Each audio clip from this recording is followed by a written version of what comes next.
আমাদের এই গোটা বিশ্বলক্ষ্মী মন্দিরে এসেছি পুজো দেওয়ার জন্য। তো পূজা করতে থাকবো।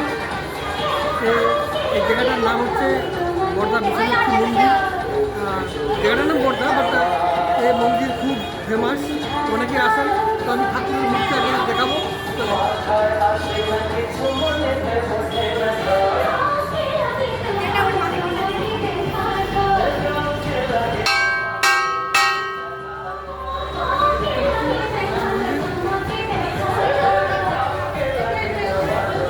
পুজো দেওয়া হচ্ছে আজকে মকর সংক্রান্তি।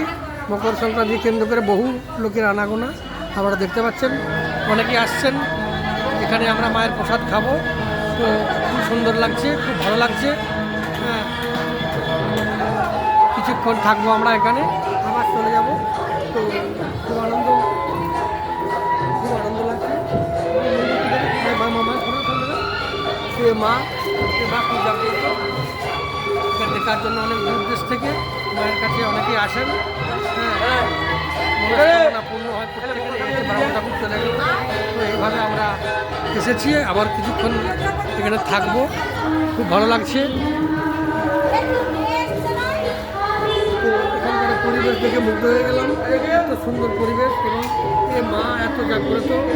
যেখানে আমরা মানত করি না কেন, এই মানত বা মনের ইচ্ছা পূরণ করেন। আপনারাও আসবেন। নমস্কার, ভালো লাগলো, রাখলাম।